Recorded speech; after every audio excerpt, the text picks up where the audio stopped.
Call the meeting to order, please. Please rise for the pledge.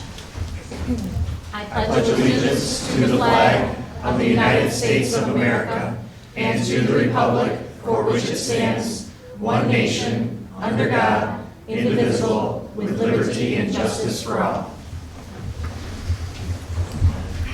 Please note, as a courtesy to members of the audience and the Board of Education, to silence your cell phones. The public will be able to speak during public comment if signed up. I have a couple of forms here. Are there any more? All right, moving on. Can we get a roll call, please? Mm-hmm. Sure. Wonderjeb? Here. Highmore? Here. Steffes? Here. Gardine? Palmer? Here. DeHaan? Here. Klein? Here. Quorum. Thank you.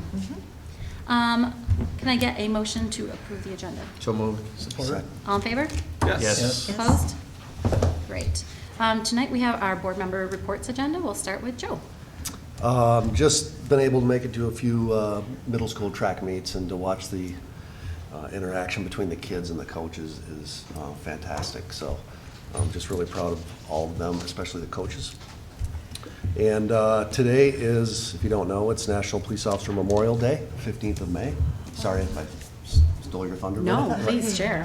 So if everyone could just, remember all those that sacrificed for us. So Absolutely. Thank you. appreciate that. Thank you. Brent.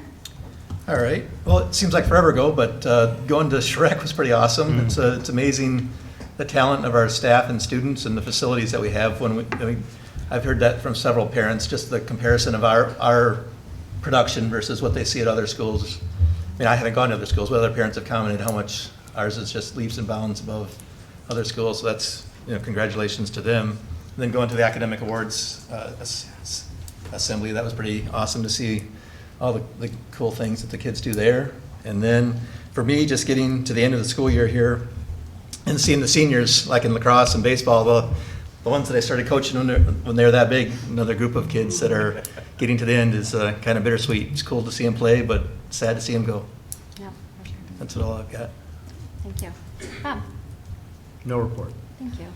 Jason. Yeah, Shrek was awesome, getting to see that, and it was really cool. That's the first time I saw the new projector, working, and he was just so proud to show that bad boy off. He came and saw me at intermission and said, "Hey, you see that? That's right there. I told you it was going to be great." I was like, "Yeah," it blew me away. And then I got to see it again on the band concert, because they were putting up projections up there with the songs that kind of went along with the music they were playing, which was really cool to see. And then, I don't know if how many people, if anybody here, got to go to the band concert. That was amazing. There was a former graduate of Grandville, Jeff, I'm going to butcher his name, Allardyce, but he is getting his doctorate in playing the saxophone performance. And he is literally one of the world's best saxophonists. He's going to Belgium this summer to compete against a handful of other saxophone players.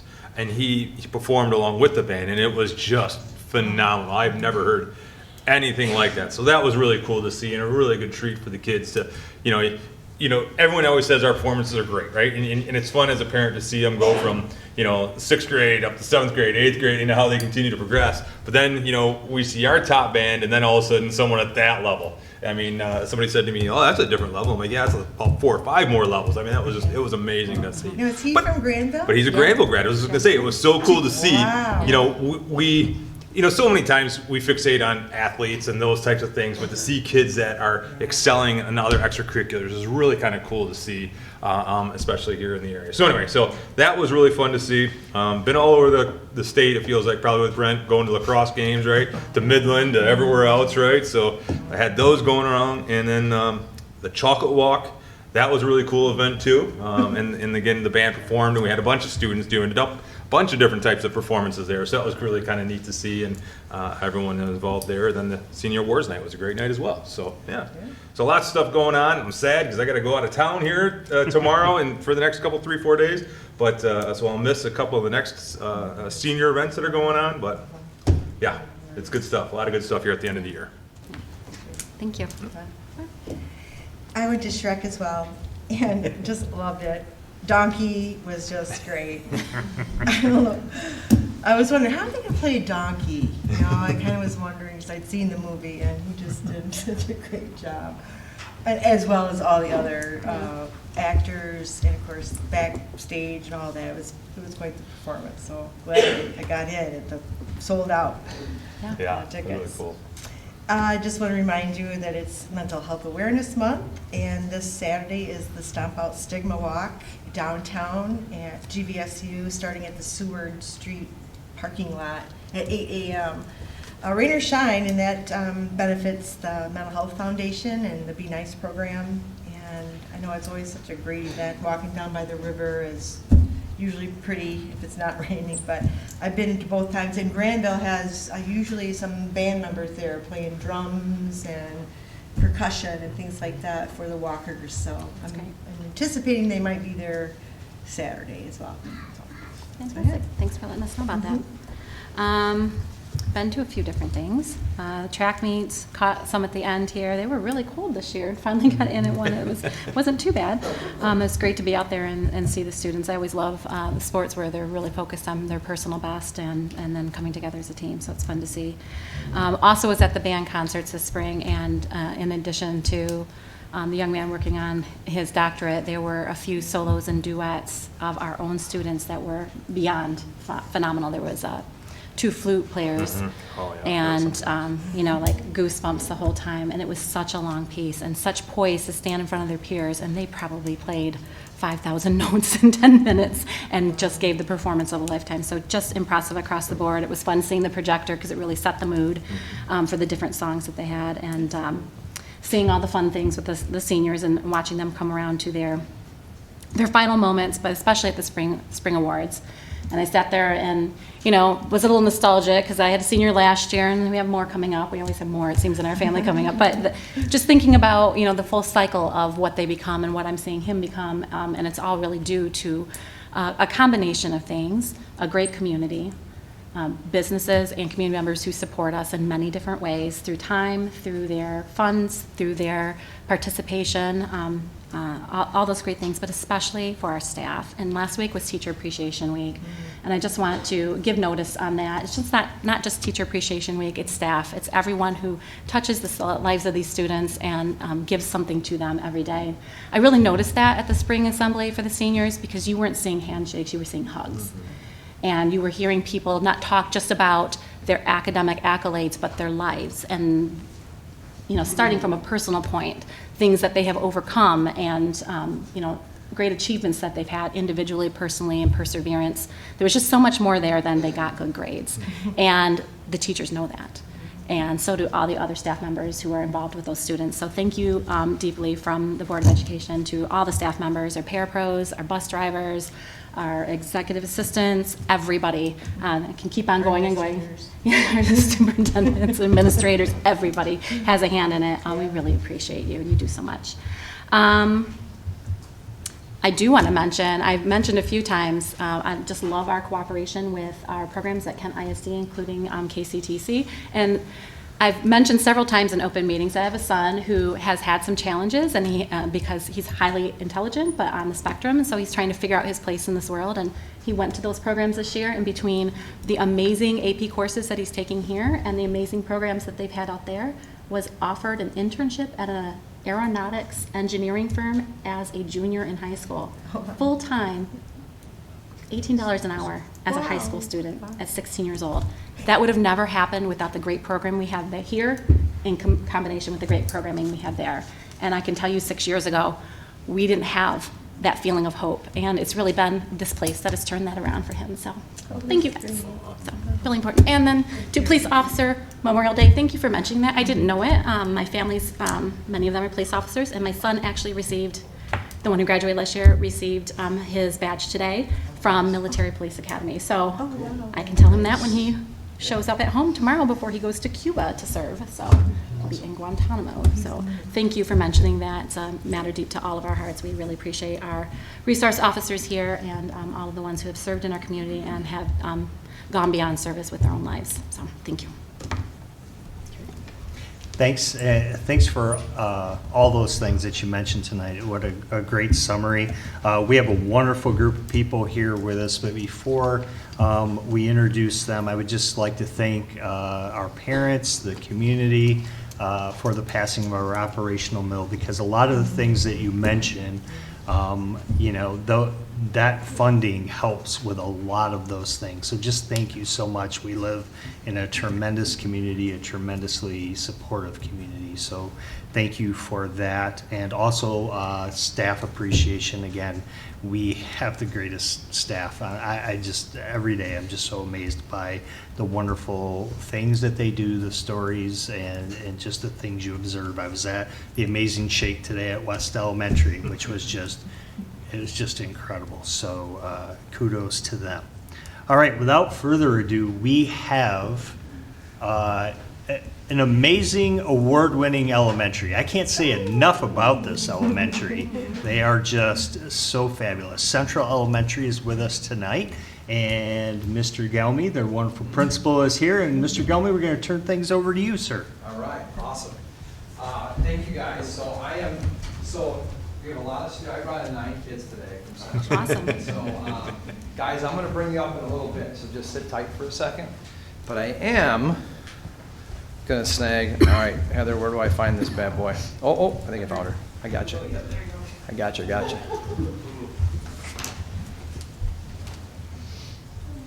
Oh, how do I get my mouse? There we go. Okay. But I am going to add, if I get Mrs. Rose and Mrs. Garbini to come on. You guys can come on up here with me. So,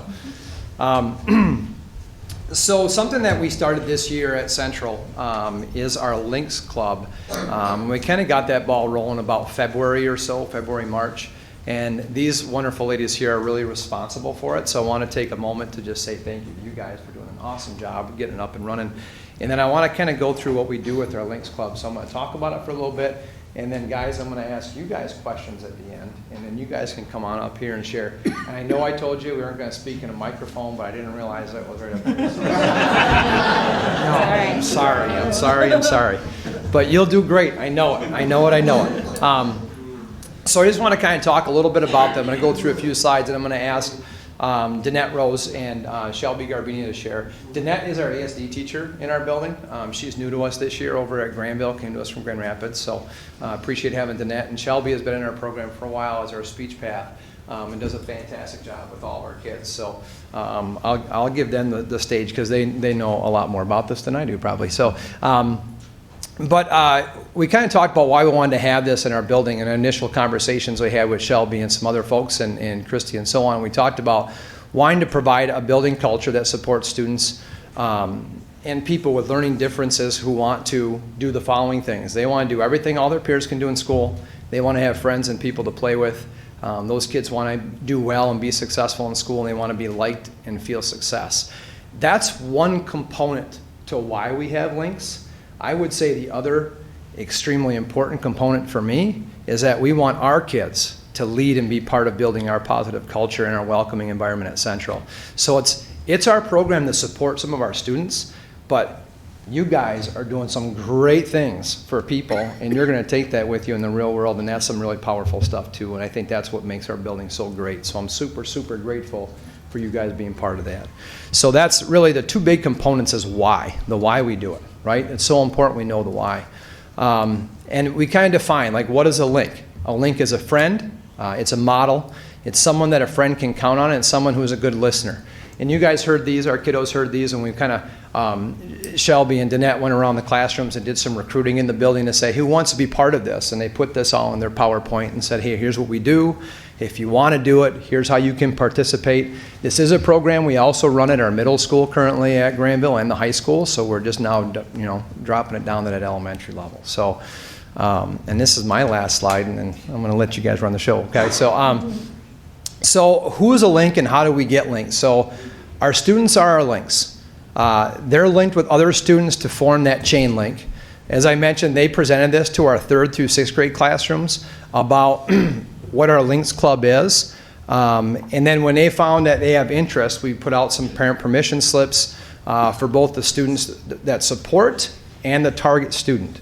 So again, this is an opportunity for our kids to be involved with our own students and their own peers within our building. And we really had a ton. I mean, I don't even have, these aren't all the people in Links in our school. This is just some. I had to beat them off with a stick. It's a lot of people that want to be out here. So it's some really cool stuff. So I'm gonna move slides, and you guys can speak in the microphone. But can I move this over here, Heather? Can I like drive out this way? Yeah. All right, sweet. All right, so who wants to go first? Yeah, sweet. All right, ready? So we're gonna talk about the next one. Okay. So go ahead, Shelby, if you want to share like a little bit of, or yeah, Shelby. All right. So who are links connected to? Yeah, so we have students that signed up to be links. They are connected to another student in our program that could use a connection of some sort. They have a learning difference. They just need someone that they can rely on. There's some sort of a need there. We connect them. Our links may have one link, 2, or even 3 links. It just depends on the situation and what best suits those that student's need. And our links, every single student that signed up to be a link has a role of some sort. And the role that they have depends on the needs that we have within our school. So some of our links are connected to another person, that's their link. And other links have other jobs that help build a welcoming culture amongst our school that shows everyone that they truly belong at Central Elementary. So some of those other roles involve like supporting kindergarten classrooms with end of the day activities, which is especially important like in the winter months with snow pants and that kind of thing. But everyone has a role. And the students that maybe they're not linked up with another student quite yet, they know that they're on deck, so to speak. So when we have someone who maybe comes to our school or is later identified with some sort of need that they could use a link, then we have links ready to connect immediately. Want to build on that? I know it sounds really confusing right now because we're like links and links and links, but we were really intentional with everyone's a link because every section is called a link, and we didn't want to be special ed link and gen ed link because we're all part of the same community. So I know that gets really confusing, and even in our meetings we're like, all right, we're throwing it out the window, we're labeling it this and we're labeling it that because we just have to talk about it. But we were very intentional when we were talking to the classrooms about like everyone is called a link because that's what our program is. And we do have links that are from my autistic classroom, and we have links that are from the gen ed classroom, and we have links that are in the kindergarten classroom. We have a young man that Mr. Gelney just came to me last week and said, hey, I have this kid and he needs a job. He needs to be connected right now because his behavior just needs some support right now. And I said, all right, let's find him a job. And he did, and now he's connected, and I think it's working. Do you want to click us over? I'll get you next slide. You betcha. Okay. Yeah. And then what are we doing with all of this? So our links with our autistic classroom are meeting 1 to 2 times a week. So we have kind of 2 different groups right now. We have one group that's meeting 2 times a week. So they meet once with Mrs. Garbini, and they're working with a group, strategically working on some of their social language goals. And then all of the kids in my classroom are meeting one-on-one with a link that they choose to foster their friendships that they are choosing. Because I don't pick your friends. That's not my job. My job is to put kids in your life. It's not my job to pick your friend. They're picking the activities to the best of their ability. Every Monday afternoon we plan it. These guys are awesome, and they're going with it, and they're giving us feedback every Friday in our recap sessions, not our debrief sessions. It's an inside joke, sorry. They would yell at me if I called it the other word. And they give us feedback, and I actually took that feedback today, guys, when we were planning our sessions, and you'll be excited about the things they planned this week for you. And then we've done, because we're building the plane as we're trying to fly it in the sky right now, to be very honest, 1 neurodiversity lesson a month. So this first one we did was just on creating commonalities. So you're coming from this world in this classroom, and here are these kids in my classroom who we're learning a whole different set of skills over here right now. What do you have in common? And so we did about me projects, and what are some of those commonalities that we have, and in our recap sessions just this last week, some of our students posed these really great questions of, what kind of music do they like? I'm like, I don't know. Let's find out. Let's do a dance party and let's figure out what kind of music they like. And so what do? We talk and we socialize with friends. We've asked our Gen Ed links to model socially acceptable behavior. That can change. That doesn't always mean what I think is socially acceptable is the same as what a kid is going to. I'm asking them to be kids, not to be little human grown-up adult people. I'm asking them to be kids. Support your friend, be there for them when they're upset, be there for them when they're happy, and then participate in class. Some of my students are going to Gen Ed classes. Support them when they're in your class, just like you would anyone else that's there. Yeah, and a couple of the key components I kind of want to Get add up to is... that microphone. If we got to be up there, you do too. Breaker 19, I got you. All right. So really, one of the coolest things, or some of the coolest things I've seen with this, and I got to sneak in and watch one of those Friday conversations, is the adultish conversations that our current 3rd, 4th, 5th, and 6th graders are having about people is phenomenal. It's really cool because you're just talking about how to care for each other, and that was really valuable. So, I mean, some of the conversations is really surprising. You know, some of the things they talk about and how well they facilitate. And what I'm most amazed at is how well they listen to each other. I don't think they listen as well in the cafeteria during lunchtime, but I will say it's amazing. It's really cool that they're here just to listen and say, well, this is what I learned when I was working with the kiddo I was working with. And I think the other thing I wanted to emphasize that Mrs. Rose had mentioned and Mrs. Garbini is that all means all. We're connecting with all of our kids. Those kids who need it, need it. It doesn't matter who, what, whatever. We're just trying to help them feel welcomed and connected to our building. And I wanted to emphasize the part two where she mentioned, when we're talking about role modeling and we're talking about connecting with our kids, we're not talking about managing. Very big difference between that. We're not asking these guys to manage the other students. We're asking them to create relationships, and that's a very different ask.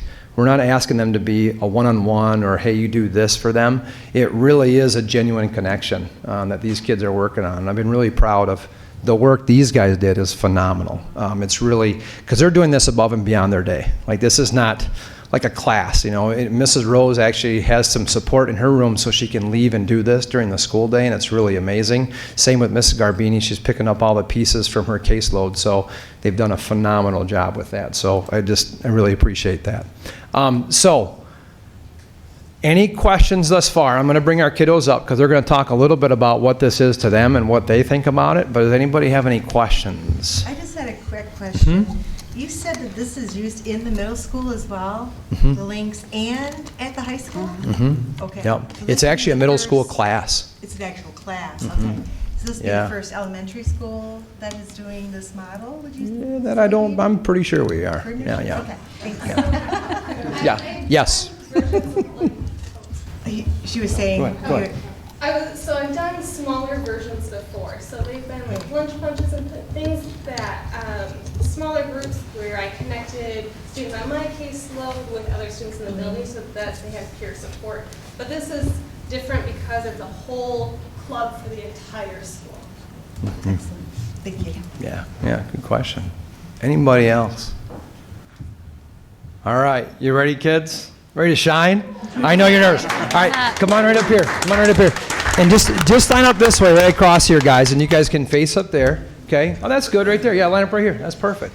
All right, so we kind of had a conversation about just some things that I wanted these guys to share a little bit about this, okay? You're good, yeah, that's good. Get them all in. Yeah. So we kind of went over a couple questions, and I'll make sure I get each of you guys up here, okay? And if you're too shy and you feel like you don't want to, just look at me and say, hey, Mr. Gelmy, I'm out, okay? No worries, all right? So, Out of here, Scale. yeah. So a couple of the questions that we talked about is, what do you guys like about links? So who wants to share an answer on that? Dalton, go ahead, bud. I feel like what I like about links is that I'm not just helping the person I'm linked up with. I'm helping myself by improving my social skills and improving my social life with my friends around me that are linked to the same person I am. Yeah. Awesome. Thanks, Dalton. Who else wants to share why they like to do links? Go ahead, Oswin. You got it, sister. I really like working with my link because I know it makes them happy and it makes me happy too. I also like that it is inclusive and gives an opportunity for the link and me to grow. Awesome. Thank you. All right. You got it. Go, Ava. I love hanging out with my link because it's just, I feel like it's improving and everything is new with my link. It's a new person and everything new just happens every day. I get to do fun activities with him and hang out with him, and it just seems so fun to hang out with my link. Thank you. Awesome. Thanks, Ava. Anybody else? Go ahead. Bella? I like that I get to understand how other people are, not just people in my class, and that I can become friends with them. Thank you. Awesome. Go ahead, Isabel. You got it. Do you want me to ping it? Wait, here, let's do this. I'll help you out. There you go. If you want to start singing with it, you go for it. All right, go ahead. Joe. You get to do activities with your link, and you get to know them better by doing activities that you like and that the person you're linked up to likes. Oh, did it shut off on us? It won't. This is why There we you go. don't do things. Yeah, I think it's getting close to that. Use this one? All right, you guys have to come here now. It's all right, it works great. All right. Who wants to go next? Come on over, go. One thing I like about links is like it's like I get to like know some more different people because like when my link is gone, I get to like hang out with like a different link and learn more about other links. Awesome. Cool. Thank you. And you're talking about when you guys had those conversations on Fridays, right? When you guys meet together and have that conversation. Awesome. All right, let's go on to the next one, guys. What kind of things do you participate in when you do links? Who wants to share some things that you participate in when you're with your link? Who wants to share some of that? Dalton? Come on up, buddy. Right here, bro. We participate in things like what our link likes, like you guys said, and what they do and like around when like not just at their house, at the school too. Cool. Awesome. Anna, come on up, kiddo. We do all sorts of fun activities with our link, and we can learn about them. Like one of the things I did with my link is we did puzzles and we painted together, and it was really fun. Let me see, is that everybody? You want to go, Melina? All right, come on up. I'm going to get you all in, don't you fret. We do things our link picks out, and sometimes we do things that we choose with our link. So we kind of choose it together, and it's really fun to do those things with our link. Awesome. Abby, come on. We do what our link likes to do, and last time he decided to make toy pizzas, and he really enjoyed making a poop pizza, which was also very fun for us, but we just let our link choose what he would want to play, and then we enjoy whether he doesn't pick on something that we don't like or we like. Awesome. Let's grab Ava and then I'll work you guys back here. Okay, go ahead, kiddo. So just like Abby just said, we would do that with the link. We would make a pizza for him. He would call us and we would make a pizza and we would deliver it. And it was kind of sweet because he would cut it up and then he would give us a slice each. And it was very sweet. And it just made my day when he did that. He also likes to read books about cars with me. All right, I'm going to grab two more and then I'm going to go on the last one. Okay, guys? Go. Osmond, come on up here, kiddo. We hang out together and do arts and crafts and other fun activities. My link usually picks the activities, and we spend time together, which is one of the most important parts of Links Club. Awesome. Jeremy, how you doing? You want to get up or no? All right, next one. All right, so talk about what is the benefit of links to you. So I asked our kids, I said, why do you participate in links? What's the why for you guys? So go ahead, Jeremy, come on up, bub. I like participate in links because I feel like it makes me a better person when I'm with my links, and kind of like I feel like we learn as much as like they do from us as we do from them, and it's just overall fun when we have another person to talk to. Awesome. Thanks, Jeremy. Bella, come on over. What's the why, kiddo? I participate in links because I like to know that I'm making other people happy that I'm linked up with. Awesome. Cora, come on up, kiddo. Mine's kind of like Bella's. I like to know that I'm like making my link happy, and like we're both having a fun time together. Isabel. Izzy. I like how you're not only like helping them, but you're also helping you like connect with other people who might not need the same things as you.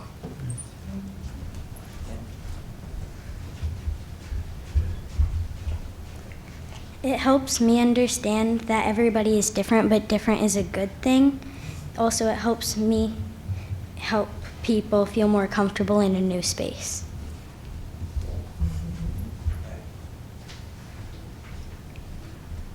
I do it because I like to meet others and make new friends with special needs kids, and it only helps, or other than that, it helps me like get to know other people that are different, which, you know, like different's a good thing, but it gets to help me know new people that I like and then make new friends. You were a move into our school too, weren't you, Abby?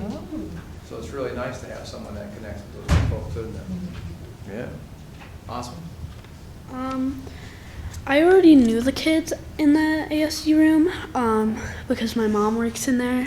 I knew them around even when she worked in South. I knew them, so and I wanted to make my current link happy and to have fun together. I also want to be a link when I get into middle school, so this is a good start. Yeah. All right, I'm gonna do one last one and we'll wrap up. Go ahead, Ava. So what's the why?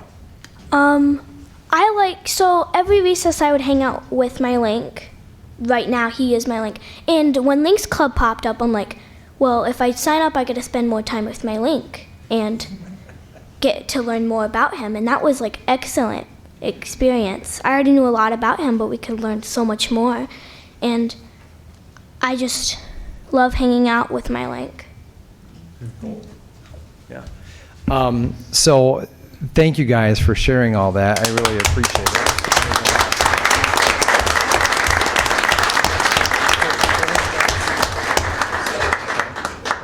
Thank you.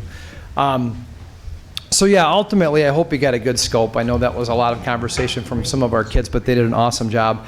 And I want to say to you guys in front of all these people, what an amazing job you do to help make our building a better place. So I appreciate each and every one of you because you're doing awesome things right now. It's really, really cool. So questions, anything?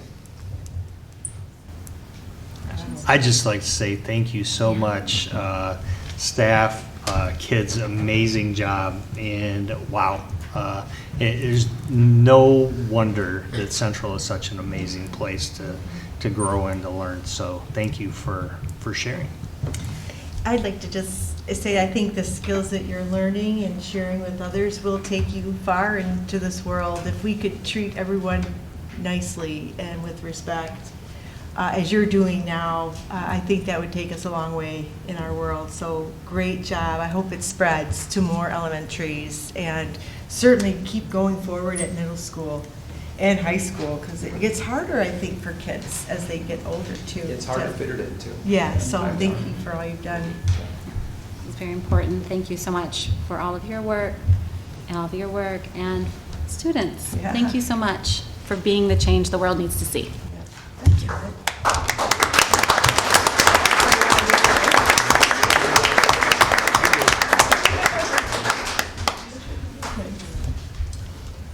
Is this it right Just there? a moment.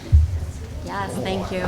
Families, you are absolutely welcome to stay and enjoy our board meeting, but if you would like to go enjoy the nice evening, we will pause for a moment to give you opportunity to step out comfortably. There is a band banquet for the rest Yes, exactly. Thank you, everybody. Thank you. Those parents must be so proud. Oh, You notice that kids. I wish there were more programs like this when I was growing up. Kids. We just, no. All right. We have no old business, so moving on to the consent action agenda. Can I get a motion? So moved. Support. All in favor? Yes. Opposed? All right, moving on to regular action items. The first item is the KISD election resolution. The resolution. Do you want me to do all this? No. Okay, I'm just saying, it's like a fill-in resolution, basically. Yeah, okay, thank you. So, we need a motion to approve the resolution. So moved. Support. Yes, and you'll recall, we had discussion on this last time, and by approving this resolution tonight, you'll be approving a couple different things. Number one, we talked about having Bob Wondergem as our representative at the board meeting at the Kent ISD biennial election, and Jason agreed to be on call if needed, if Bob for some reason couldn't make it. The second thing is we need to select 2 candidates, and within this resolution, when you approve the resolution, those 2 candidates will be submitted in there so that Bob can, when he represents you as a whole at the ISD, can mention those names in our support. So you had the handouts of the different candidates, and we should start there. There are 3 candidates for 2 positions. You have Andrea Hadel, who is an incumbent, has been on the ISD board for some time. You also have Wendy Faub. Wendy is a former Grand Rapids School Board member, and she mentioned information about herself and her experiences. And then you also have Ann Hamming. Ann is currently in her 11th year on the Thornapple Kellogg Board of Education, and she provided information. So I would say at this time, I would recommend that the board discuss the 3 candidates, decide which 2 they would like to enter into the resolution, and then we'll approve the resolution. I'll give you my candidates. Andrea Heidel, number 1. Justification for that, Andrea, 26 plus years on the ISD board. Very fair-minded person, puts students first, and I think she is a quiet mover and shaker to ensure that leadership at the ISD listens to school boards. So that's why I would nominate her.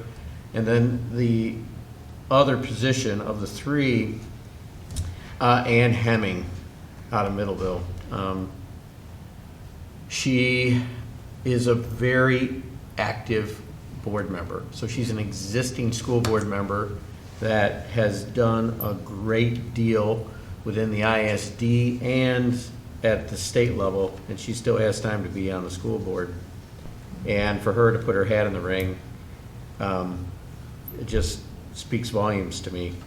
So those are the 2 that I would recommend.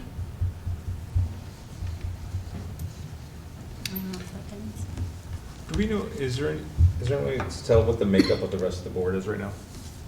KIC? The treasurer, is it still Rockford's? I believe so. So you have Rockford, you have, is there someone from Kennewa? Yes. Yes, Yeah. they were elected 2 years ago. Yeah. And is there someone from Grand Rapids already? I don't believe there's anyone. I think the person who decided not to run was It was that was from position? Grand Rapids. That's the only thing that makes me, think, should they have a representation? I mean, it's the largest.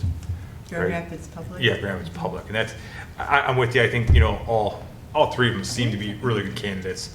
I just, you know, the one thing I look at is, should we have representation on that board from Grand Rapids? Maybe not, maybe yes, right? But that's mainly my. Is Grand Rapids Public in the ISD? Yes. They are. Yeah. They are Region 4. Yes. They're their own. So, I guess to counter that, No, please, yeah.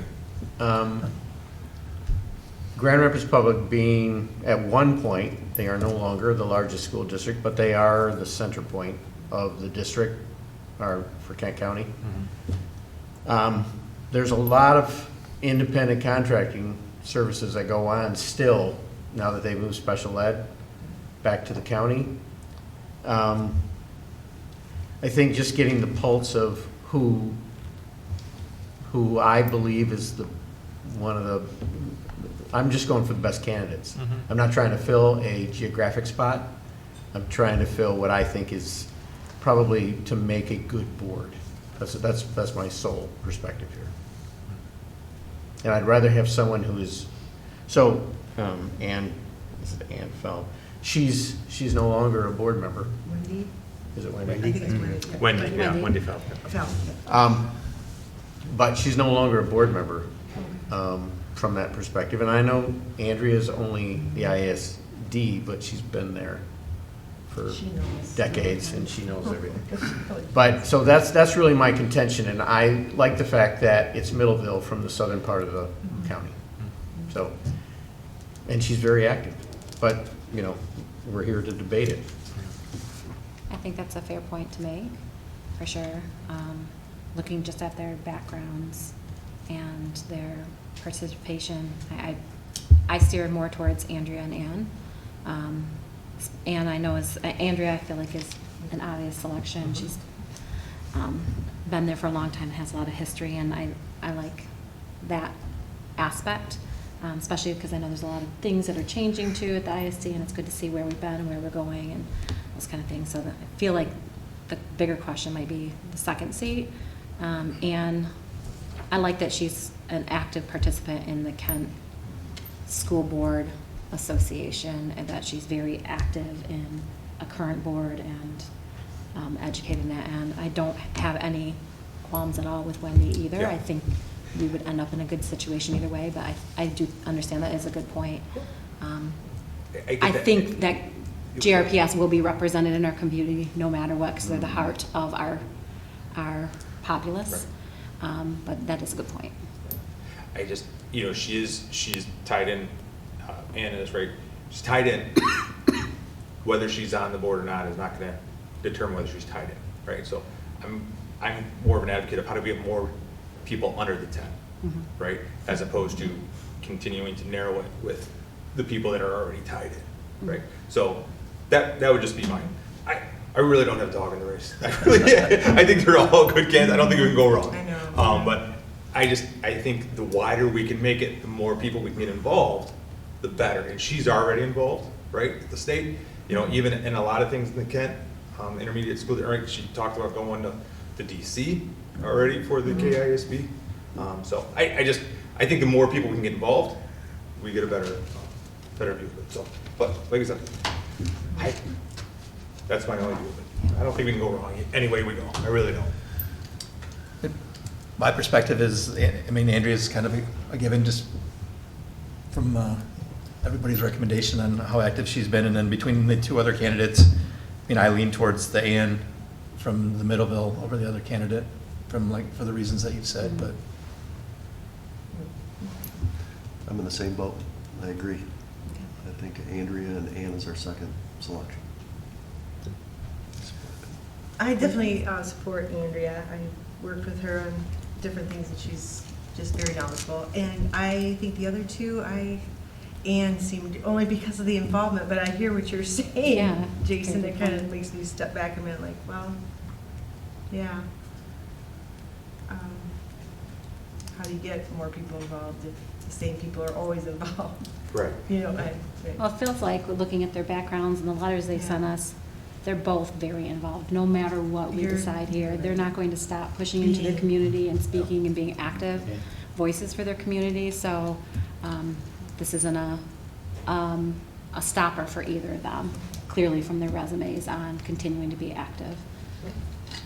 I can support Bob's nominations. Feel same.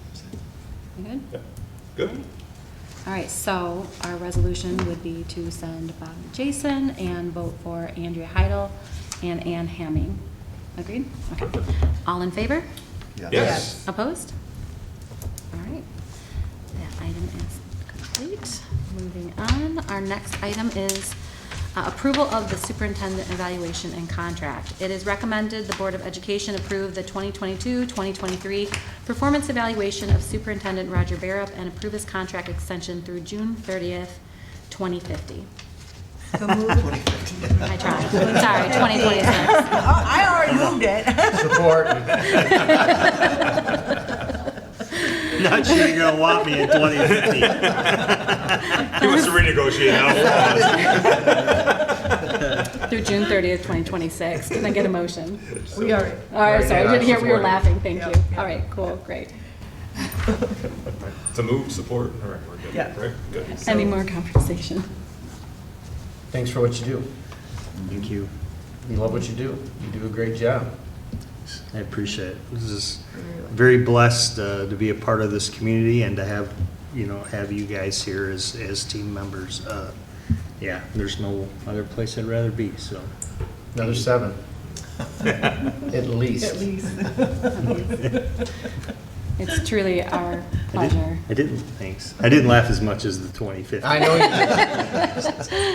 did. It is truly our pleasure. I'm assuming I know where this vote is going to go, but you've been just a phenomenal superintendent and mentor for so many students and teachers and administrators in our community and board members. So we would just really appreciate everything you do and have taken us and steered us through some very difficult times as a community, and we stay the course, and we made decisions that didn't always follow the flow in order to get our kids back in school and make sure learning continued and that evidence is being shown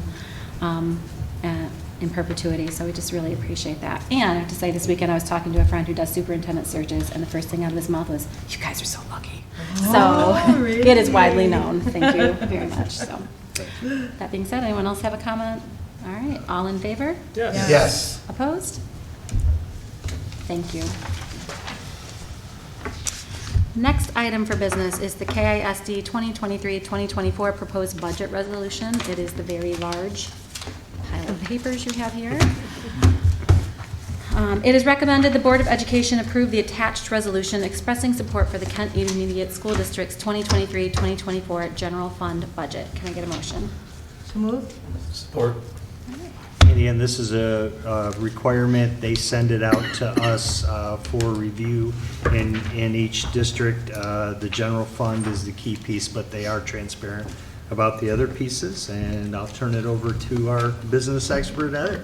Sure. So ISDs actually have it a little tougher than locals because we still don't have a school aid act at this point in time for the next year. So I know it was in your board update that the legislation is hoping to have that passed soon. The May Revenue Conference is this Friday, and hopefully they can come to terms, and I'll share more with you in my presentation later on that. So I know I think you may have some questions, but the majority of the ISD, what they do is they provide services to us. By law, you only need to vote on the general fund. However, I'd say the majority of the funding that we receive for them is through special ed and CTE with our students who attend those courses. So I guess I'll just open it up for questions. Go ahead, Graham. I mentioned it before the meeting, but I'm curious how the budget, how their revenue and expenses can go, or especially like their expenses can go down $10 or $11 million from last year to this year.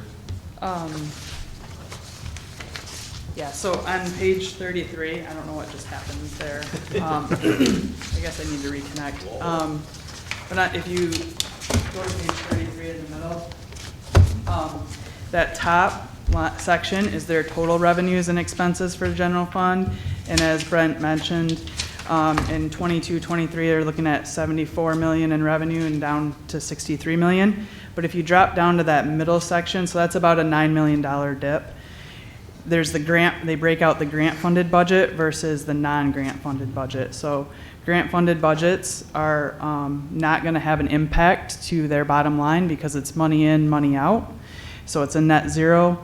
But if you look down there, their total grant budget for 22-23 was 56.6, and you slide over to 23-24, it's 47.5. So again, about a $9 million drop there. They do provide detail on their 23-24 grants on the following pages, or the following page.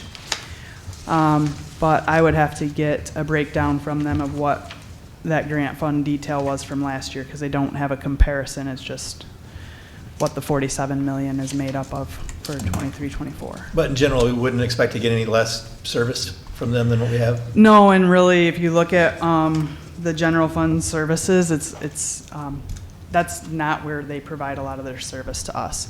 So out of the general fund, Great Start Readiness is probably their biggest one. And so that program is run by the ISD, but it's housed in the locals' facilities.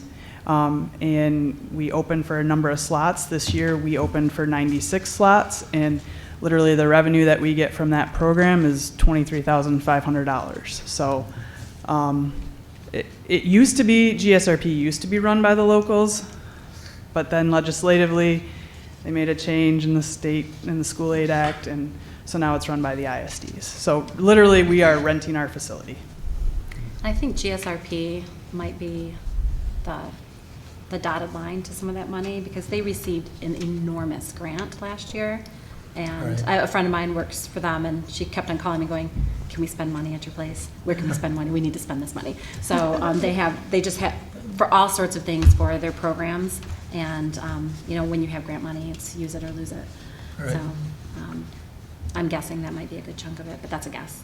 So the special education fund that they have on page 38, and I know you're not voting on this, but I just think it is important to note. I mean, the majority of those funds are federal IDEA funds. But if you look at that total revenue, I mean, that's $250 million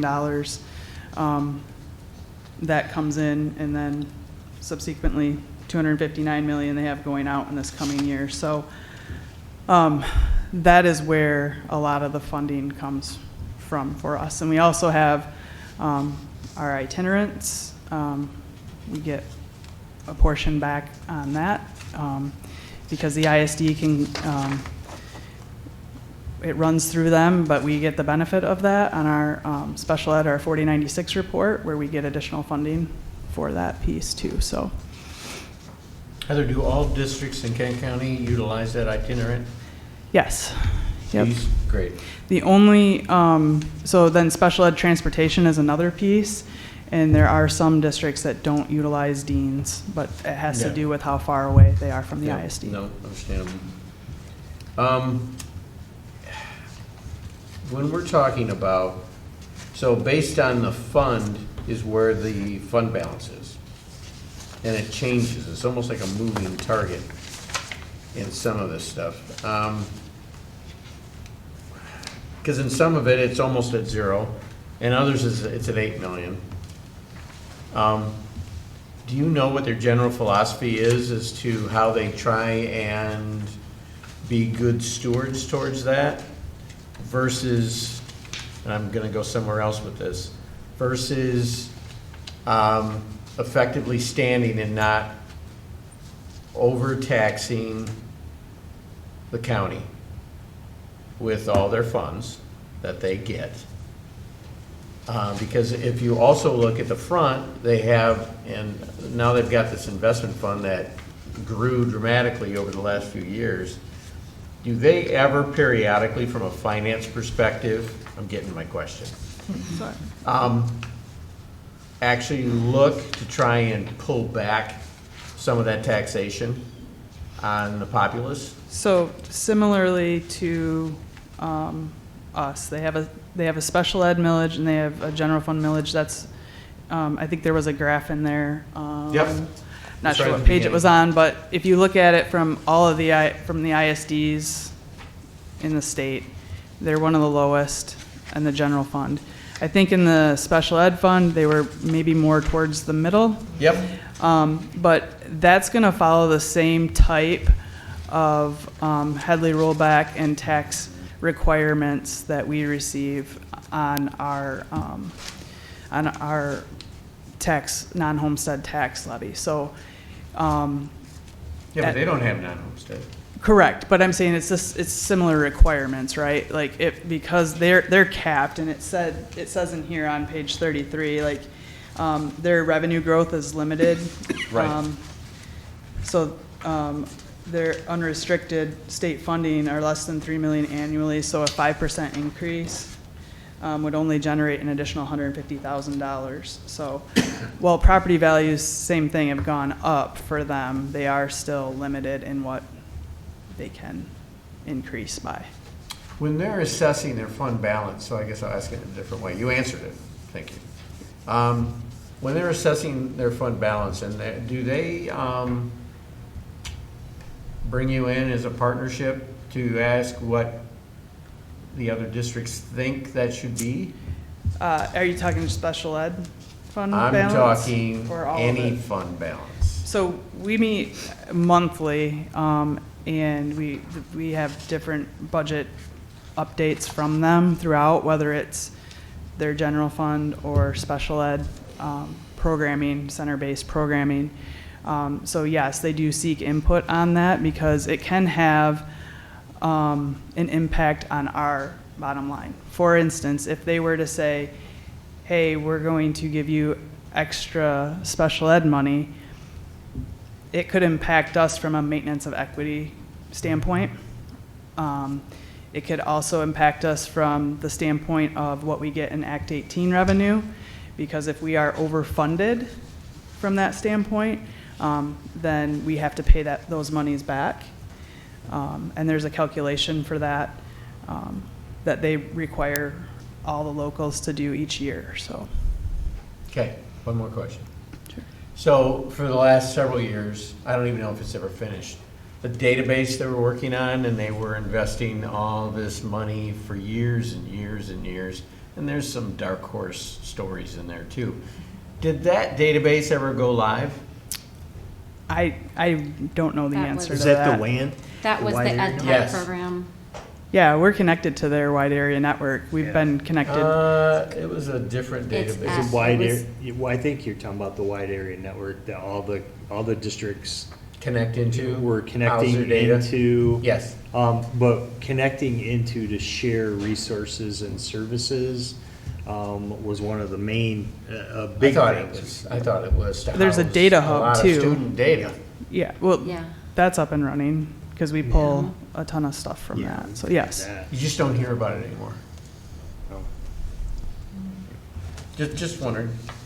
Because when you look at the amount they were spending for several years in that database, you just don't see it as a line item anymore. Yeah, and I will say, and Walter can attest to this too, but getting that second fiber source to our district has been very helpful. Prior to that, we were experiencing a little bit of some DDoS attacks where they just kind of spam email. A lot with cybersecurity. And now that we have two, if something happens to the one, Walter with his magic buttons can You just can always tell. flip everything He gets over. he gets this curly smile. Yeah, he does, yeah. Does that go all the way back to the grants that we wrote for technology years ago? And that was one of the requirements back in, so we wrote that grant, Scott and I did it, in 2012 or 13, and one of the requirements was making interconnection between all the districts. We had to agree to do that. Buildings and had tech coaches in every building. Yeah. Yep. Yeah. It's all What was the name of cascaded. that? And I'll say just to chime in, Kevin Phillips is, I will take Heather over anyone, but I'll tell you, he's very good explaining things. he does, I know, a nice job with them, and then he also meets with us, and then Heather and I can compare notes, but he is very good at asking for input, asking for, what are your thoughts on this or that? Should we do this or should we do that? He sits on all the committees, like the cybersecurity piece that, I'm a part of, and he really listens to what districts are trying to accomplish. So, like I said, Heather's second to none, but Kevin is very good at doing a lot of those similar things that you see Heather doing. So, been very impressed with him over his time there. So question, a little in the weeds, but I did notice the tech center grants had dropped to like $1 million, and it just seems counterintuitive compared to where it had been the previous 3 years. It had always been in a couple $1 million, and it dropped to 1.5. Is that just an availability of grants out there for that type of thing, or any idea about that? Or again, I know you guys are in policy. We're not talking policy now. I don't know if that's part of it, but. I mean, I can reach out and get a breakdown of the grants. Same thing for the general fund from last year to this year from them, and I'll send that to you. But I mean, my gut tells me in the last 3 years have been federal dollars. So, so just an injection of COVID money is probably what the difference is. But I'll get you a breakdown. Yeah, and it's just because it was just the tech center portion that I was talking about. Right. Grants for the tech center. Okay. Yeah, okay. but I'm guessing same thing. Same thing with COVID. Okay, that's fine. Thank you. I think the dark horse you were referring to is something that was an ed tech thing. It was Edify. It was a program that they were developing out there. It wasn't this data thing. It was a totally different. It was. Yeah, and But I think they've the dealt dark with that horse legally. is no longer employed. Yeah, yes, yes. That's separate from the conversation Correct. about the data warehousing. Correct, it's not related Yeah. to this, I just. Yeah, I just wanted to clarify the record that the Correct. data warehousing was not a problem. It was the Edify. other program, which, Extracurriculars. yes, was Yep. an unusual And they circumstance took for care sure. of it. The only thing on here that caught my eye to ask Heather, and you've kind of alluded to it in some ways, was that on page 38, the special ed fund, which again, we're voting on the general fund, just it's in deficit in 2022, 2023, and then reading through the narrative on that, they're trying to pay down some of or spend down some of that fund balance. But I was asking Heather a little bit, what does that mean? Is that a shell game? How does that impact us? And, do we know the answer to that now or later? Because they mentioned moving some things over to the local school districts. Is that money? Is that programming? Is that putting responsibilities on us that we don't have now? I'm just getting to page 38, sorry. So what they're looking at is, right from a service standpoint, like I said, the majority of their services that they provide to districts is the special ed funding. And I think when you look at their revenue and the taxable value growth that they have seen, they are making a conscious effort to spend down their fund balance in their special ed fund. So will that be dollars coming to the locals? Yes. Do I have a breakdown of what that looks like for Grandville? I don't at this time, but we have had a couple of different discussions. And again, the biggest thing is that Act 18 formula, and what does that mean to some districts in terms of how much the ISD passes forward, and what does that do from a funding standpoint? Awesome. Thank you for explaining that. Any more questions or comments? Thank you so much for explaining all these things to us. Said a lot. All right.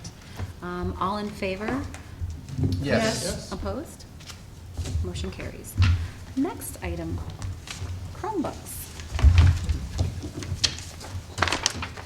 It is recommended that the Board of Education approve the purchase of 1,100 Dell Chromebooks, management license, zero-touch enrollment services, and device cases for a total purchase price of $271,030. Can I get a motion? So moved. Support. And so the guy with the crooked smile is here. So this is Usually annually, I'll come to you guys and with a Chromebook purchase. This is the annual Chromebook purchase for this summer. This purchase would provide 7th grade students, so students that will be in 7th grade for the next school year, students that will be in 10th grade for the next school year with a new device. Grandville, we've adopted kind of a rolling refresh cycle, so we try and get students a new Chromebook device every 4 years. As far as the specific device that we've selected for this purchase, we've had Samsung is what we started out with originally. We've had Lenovo, we've had Dell, we've had a number of different manufacturers of Chromebooks. And as far as the number of repairs that we see for a device and how robust it is and things like that, so far we've had the best experience with the Dell Chromebooks. The pricing in this purchase is off the REMC spot bid. So the state of Michigan REMC Association does a statewide bid for student devices, and this is the Dell Chromebook that was on that bid list. Question. So, I've never asked this question. You don't give me the short and sweet one answer. How do you set up all of these for these students? Does our service provider we're buying them from understand what our programs are, and then they preload them for us? So actually, that is a great question and a segue into one of the things that's on this purchase this year. So normally, in previous years, we've bought obviously other Chromebooks off the bid list. We'll get those Chromebooks in. The computer technicians and the other staff in the tech department will physically unbox that device. They'll put a Grandville asset tag on it, they'll get it in our inventory system, and they'll also enroll that device in our management system. So that tells it, you know, what wireless network to connect to, internet filtering to put on the device, that type of thing. So this summer specifically, we've got a lot on our plate. We've got a great new middle school building that's going to be open, so there's a lot of new technology and network infrastructure that we have to put in place at that building. So one of the things we added to the purchase this year is called zero-touch enrollment.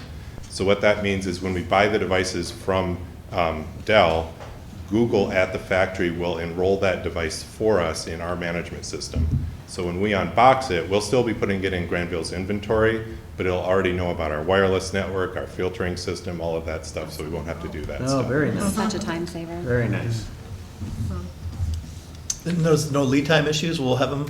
Yeah, actually, that's another great question. In the past, we've come to you much earlier with this purchase. I did ask that question to our vendor, and they said the average lead time for a purchase on these devices right now is 14 days. Wow. Wow. Fantastic. Supply chain. Yeah, it's gotten quite a bit better. What do we sell? It seems like we sold the old ones in the past, or we give them back, or what do we do? So we had done that once in the past. What we've done going forward as far as a refresh cycle is we work with a local partner that we sell those devices back to. They give us a partial credit for those devices, and that helps us to recoup costs for new devices that we purchase. So it's a trade-in? Yeah, it's not direct. We're not trading them directly back to Dell, but it's a local company here that buys the technology back from us. Yep. Any other questions? Can I just make one comment about this? So, Bond Fund 2019 is officially done after the approval of this The last one. purchase. Congratulations. Yep, Heather took my giant credit card away, so I can't. All right. Well, it sounds like we're in a good place to take a vote. Let's do a roll call. Okay. Wondergem, Yes. Highboard, Yes. Steppas, Yes. Palmer, yes. DeHaan, Yes. Klein, Yes. Motion carries. yes. Thanks, Walt. Yeah, thank you. All right. And our last regular action item for this evening, which we are so pleased to bring, is the recommendation for our West Elementary principal hire. It is recommended the Board of Education approve the hiring of John Wondergem as the principal of West Elementary beginning for the 2023-2024 school year. Can I get a motion? So moved. Support. I was waiting for you. All right. And we are very excited to recommend John for this position. We posted this internally. You'll recall Brian Mulder is going to the 5-6 building and planning for that, and that'll be under construction and development next year. John rose above the internal candidates. He was by far the choice, and we're very excited. You know, not every day do you get the chance to have a person who is a student in a building, then a teacher in a building, and now is the principal, going to be the principal of that building. So without question, he has an amazing skill set, amazing leadership ability, and I'm so looking forward to having John as part of our team. He's just an incredible human being. So That would be yeah.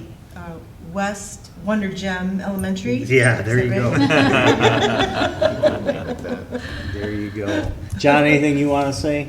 Yeah, no, I can step over here just really quick. The little mic. No, I just wanted to thank everybody for your time. I am incredibly excited about this opportunity, as Mr. Barup said, to be a student at West Elementary, to then a teacher at West Elementary, to then being a teacher in the classroom that I was a student in at West Elementary, to now being the administrator and the principal there is just a dream come true. You had mentioned Brian Mulder and the staff there currently. Before I had stepped into, they had put so many incredible frameworks and systems in place. The culture there right now is just, it's a tremendous one. I mean, as you were there, Mr. Barup, today for the Amazing Shake, I mean, that's just one of many incredible things that we have going right now that I just can't wait to continue to build on in the next year. And as we transition to a K-4 setting, there are so many things that excite me about what we currently have and what we're going to. It's just a match made in heaven for me. So again, I'm very grateful, very appreciative of the opportunity and all of your time, and I'll do my best to serve our students and teachers and community members and parents and all of the above. So very grateful. So thank you. Thank you. Any questions? Well, from my perspective, it's the only thing I can say.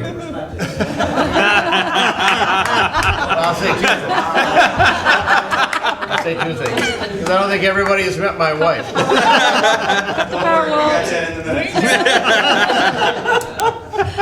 We're going to invite her every meeting. That's great. I like this. That's right.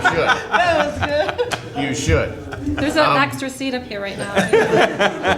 Oh, no, we don't want that. So my wife has come to 2 board meetings. First one, she picked me up. So it was at the end of the meeting when I tore my ACL. By the way, Jeff is here as well in the back. Jeff. So for my wife to come to a board meeting, this is an auspicious occasion. That plus, you know, I'm very proud of my family. You know, if it wasn't for my wife is definitely the better half, as you all probably know that. Oh, yeah. You know, we raised 2 great sons, and John, we just laid the foundation, and he has taken it from there. So, you know, I've been very quiet with what's been going on, letting him run his career, and he runs it his way. I do my thing, and he does his thing, and they are completely independent. But I think, you know, not just because he's my son, but John has proven. I mean, Raj said it, and he said it many times. My son was top of his class at state. He just completed his master's in administration with another 4.0. So for me, it's a very proud moment. So It should be, most definitely. I have to say, the staff at West is a very solid staff, and they haven't had a lot of change. They're a very tenured senior group, and to have them give you such high recommendations after working with you for just a year? 2? This is my third year. Third year. Wow, it goes so fast. Oh, it does. I feel like it was just yesterday. It just says a lot about who you are to gain their trust and their respect like that in a short amount of time, because they have been there a long time and know a lot about how that building operates and the student needs in that neighborhood, and how they all operate as a team too, because that's a big component. So kudos to you for this moment. It's very well deserved. Any other? All right. Let's do a roll call. Okay. Let's hear it multiple do it. times. Hybor, Yes. Steffes, Yes. Dehan, Yes. Palmer, yes. Klein, Yes. Wonder Gem, Abstain. abstain. I was coming to you. I know. You didn't need to go last. I was trying to get it. I know. Thank you. Honorary vote from the audience? Thank you. Congratulations. Motion passed. Thank you so much. And thank you for being here tonight. All right, we have one more item on the agenda before public comment. That's the discussion of the 23-24 budget preparation. Do we want to take a 1-minute break? Oh, yeah. Take that 1 minute break. Everyone good with that? Sure. All right, let's get some pictures. I don't think John wants. I got a 13-week-old at home. Oh. 13 weeks. Oh, sure. Hey, Mom.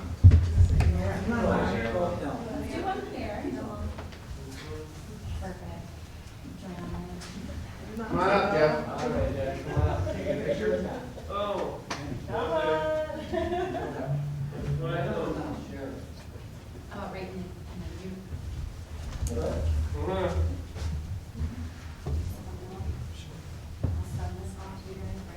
Oh, over here, I think. Yeah. Stand by John, okay? There you go. There we go. Not the garbage. 1, 2. There you go. Now, thanks so much.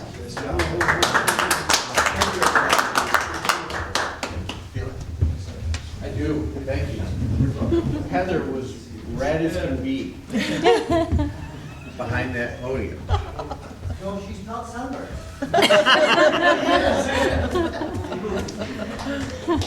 Such a good moment.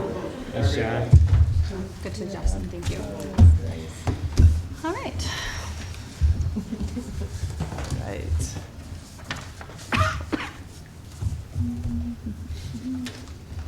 Slideshow. Okay, so this is a presentation that I don't think I've ever given to you guys before, but I just wanted to provide some understanding of what I do from a budget preparation standpoint, and it just kind of came to me when I was received the Kent ISDs this year, and kind of learned a little more about the timing of what they have to go through and how it compares to ours. So what I did is I did put together a little preparation timeline, and the maroon color is the Grandville items, and then the blue color is the state of Michigan items. So right now we are in May, and like I mentioned earlier, we're going to have the consensus revenue estimating conference for May coming up on Friday. And what that means is we'll see where our revenue numbers are from the state.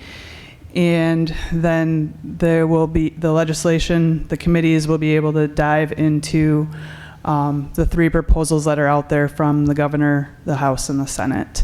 I was joking with Kayla a little bit about this timeline, and I was like, so where do we begin? And she goes, budget season never ends, right? And I was like, yeah, you're right, it never does. You're always in one year or the other, but for 8 months out of a year, we're in 2 years. So we started in January prepping for next year already, with talking about staffing levels, talking about rolling up sections in the elementaries, met with every principal to talk about their building budget needs and department budget needs as well. So there's that in a nutshell.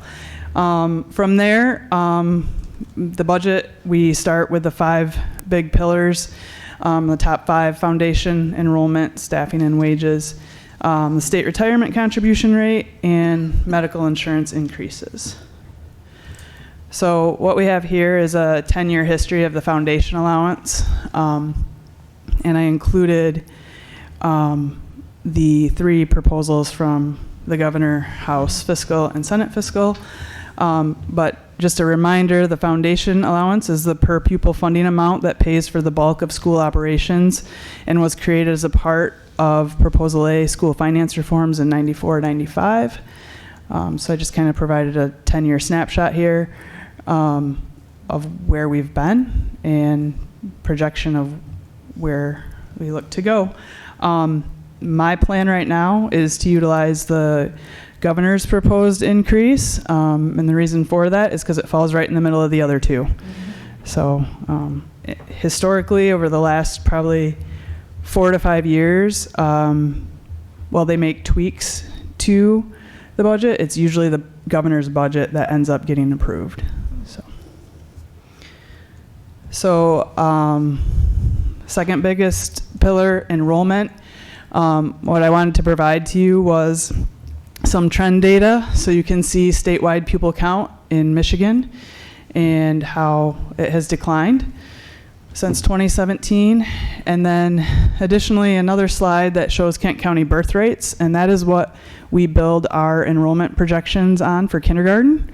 Every other grade, we just roll up what we had this year to next year, but we use the Kent County birth rates as our basis for our kindergarten projection. So as you can see, the trend there is similar. And then we have Grandville's October count trend line from 2017-18, also compared to Kent County. And it was difficult because the grid on the side for the fall count obviously doesn't match up as well as the range for the Kent County birth rate. But the dip there in 2021 is related to COVID. Our kindergarten numbers were really down that year. It's also a time that I learned that kindergarten is not a requirement in the state of Michigan. So I think some exercised that right. We jumped back up in 21-22, and then 22-23 we're down again about 100. I will say that in spring of 22 we only opened for 95 school of choice slots, as opposed to the year previous where we opened for 175. And what we have seen trend-wise from fall count to spring count is we usually lose about 100 kids within that time. So we do have somewhat of a transient population, and we try to offset that with our school of choice. Now, when school of choice come in, it's not that they're school of choice for the rest of their career. We do have a lot that move in, and so then that tag, school of choice tag, will fall off, and they'll obviously be residents. But this year, spring of 23, we did open for 175 slots, and as of today, we have filled 156. We broke it down this year to accept 80 kindergartners, and what would that be? 95, I'm sorry, 75. Anyway, the difference, my mind's going. The difference was first through 10th grade. So the slots that are remaining are actually for kindergarten, which was, if you had asked me, I would have said, oh, it's first through 10th, but no, those are filled and we have a wait list for those, so. Heather, can I ask a question? Yeah, on that? absolutely.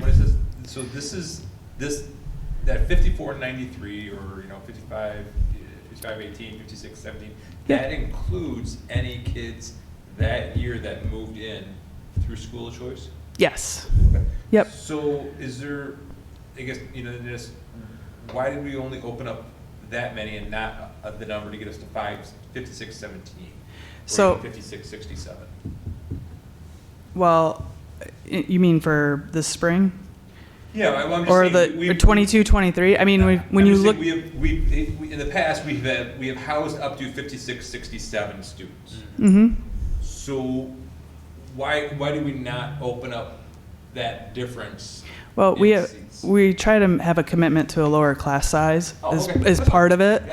But also, you know, when you look and you're sitting at 56-17 in 21-22, and you've just jumped back 100 kids from the year before after a pandemic, I think the thought process is as you roll up, you're pretty conservative. So where did they go? I'm not sure. I mean, we tend to lose to Hudsonville at times. We kind of break even with Jenison, but we gain from Godwin and Wyoming and Kayville. Well, I was just trying to understand, right? I mean, Yeah, and I guess, I mean, Not- I guess we're just trying to break even, Yeah. and so. Part of that, though, to not bring us back to five, you know, to say, well, let's go to 2 something instead of 175.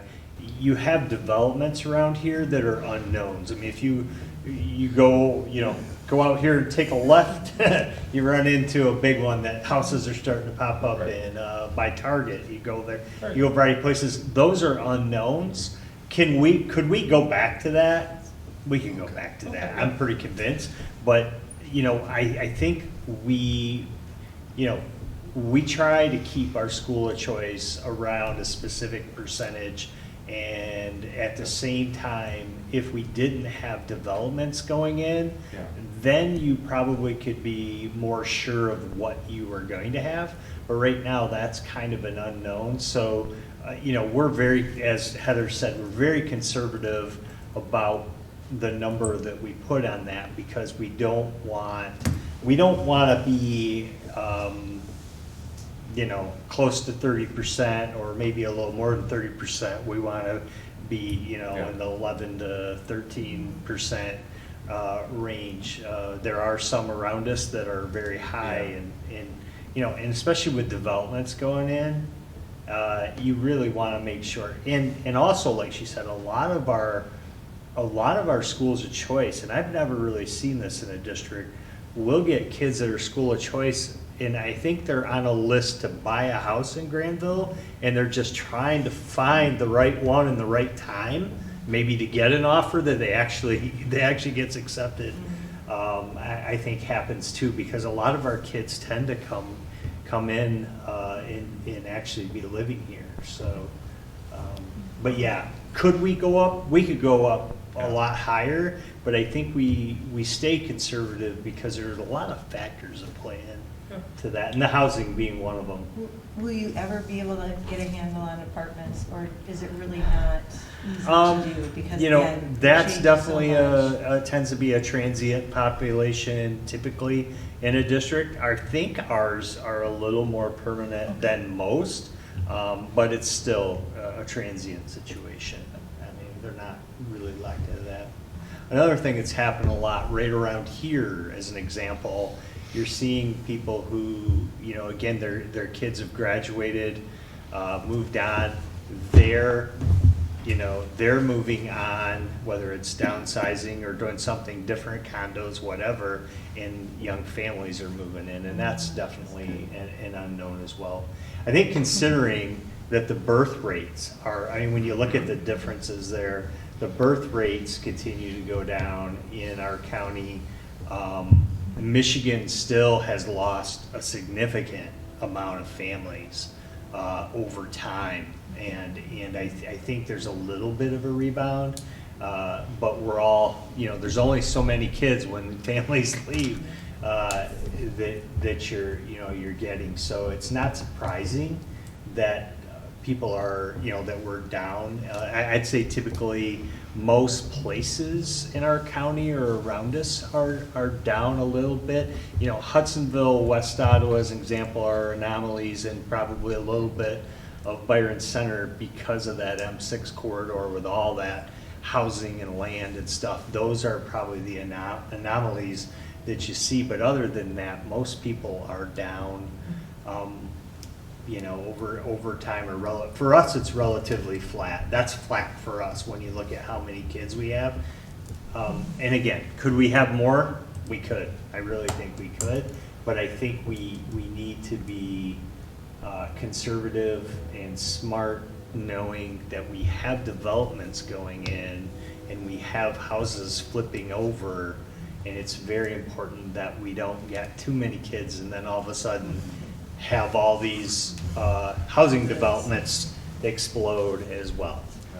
Roger, are you getting with the city, Wyoming and Grandville to try and gauge stages that these developments are at for percentage of completion, to kind of get a feel for what the growth is going to be over the next 5 years? Yeah, we typically, and we get projections on the trends for enrollment, for housing, birth rates, and so on. There's this fancy formula that kicks out numbers for us from people who are pretty accurate with it. But yeah, anytime there's a new development, like the Pines is a development coming up. You know, I went to that, listen, talk to them, tell them, you know, I'm from the school. What are your projections for kids coming out of this development, and so on? And so they'll give us a pretty good estimate based on what they're building. You know, 2-bedroom, 3-bedroom, and above. They'll tell you you should get about this many kids out of here. So yeah, that helps us a lot. But it still is kind of complex. I mean, you're looking at numbers all the time. I don't want to keep dragging on this question, but I'm going to ask another one. As we move to K4 in the elementaries, do you, outside of the obvious, right? So you've got Cummings. Okay, we already know where that territory is, right? But when it comes to the in-city, how are you, because growth is going to come outside of their natural boundaries. Do you already have a plan how you're going to populate those schools? Yeah, so, and remember, that bond set us up so well for growth. I mean, we have space. We have space not only for projected growth over a longer period of time, but we also have the ability to put, you know, our music, our art, and so on back in classrooms permanently without traveling on a cart. That's there. But I do think, you know, especially when you look south of 44th, you know, you got the Target, you got, you know, several of them there. You know, the thing that we look at strategically is we believe that over time has a little more shift this way, and then this probably has a little more shift north. Yeah. So, and I don't think it's something where you have to redistrict, or, you know, something significant like that. Like I heard just today, I know West Otto is building a new elementary, and they're talking about how are they going to redistrict. I don't see us redistricting necessarily, but I do think our movement of population will tend to be more this way from that way. And I think it helps balance things out over a long period of time. So Rod, you mentioned like you're seeing houses turn here. 'Cause Yes. that was one of the things I think it happened over by West, is a lot of those, at least closer to Wilson, became rentals. Yes. Right, maybe 10 years or so ago, right? And so I didn't know with these, if they were actually seeing sales, or we're seeing people hold on to them and make them rentals. Yeah, I watch all the time, and I've seen a lot of I've seen a lot of houses go up for sale and within a day or two sold. That's good. Right around this Yes. area. Yeah. That has happened a lot lately. Yeah. I didn't think about what we gained through that bond. I was just doing some math to try to remember, because it's like somewhere between 30 and 40 classrooms. Yeah, right? we gained a great deal. It set us up for, you know, for elementaries for the long haul. Really set us up well, especially when you go to a 5-6 building and have that K4 model. It really sets us up So nicely. that's 800 to 1,000 students, seats that we opened up by having that space. Right.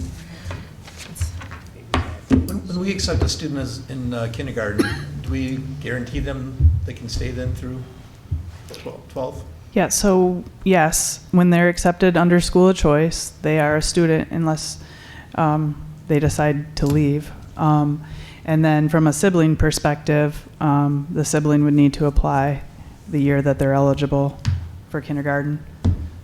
So, and that's one of we the do try to give priorities. priority, yes. If they have a sibling already. Mhm. Yep. So the 5493, that is at this point, because I'm not bringing you the budget but we're not having the budget hearing right now, but that's probably going to remain the estimate for enrollment for 23-24. I did include, and I know this is might be kind of hard to see, but to Roger's point, where we've seen growth, especially Century Park and Grandview over the past few years, and you can kind of see how just over the years how the trend has kind of gone. So in each of the buildings, and then by grade, which we had some large 12th grade outgoing classes, and pleased to see that when those grades were going out, we were rebounding with kindergarten coming in, and that's what you want to see too, from that standpoint. So. Can you, I'm sorry, can you go back one second? Sure can. So it's always fascinates me because there's not any less houses in the east. There's not any less houses in the south. Is it aging population, smaller families, both? Your kids are aging out, and eventually, you're gonna refresh the homing. Right. What's going on in there. Yeah. And I just guess probably smaller families too, right? No one's having 3, 4 kids anymore. Everyone's having 1, 2. That's probably very true. Yeah, I mean, Well, yeah, and I think that you're spot on with that, what you've seen in Kent County from a birth rate perspective. well, I mean, nationally, we're at And- 1.6 children per female, I think, right now, and you need 2.1 just to maintain your population. Mhm. Yeah, Okay. yeah, it's a huge issue right now. I mean, all across the board. I've That's why you heard see it. colleges having That's lower, why, enrollment and so forth. And immigration had been taking up that, so we can still continue to grow. What we have seen a drop in immigration, right, over the last 10 years, right? So, yeah. Anyway. That's why Elon Musk has 12 kids or whatever. These are all things you He says, gotta "Have kids. keep Have track lots of of, kids." yeah, unfortunately. So the third pillar, staffing levels. So we will be going into the second year of a 3-year contract. So we'll be able to roll up everyone for the 3.25% increase, and then if applicable for a step, they will see that as well. And then lane changes are related to additional credits, going from a bachelor's to a master's. And I just kind of wanted to break down by category for you the FTE for this school year.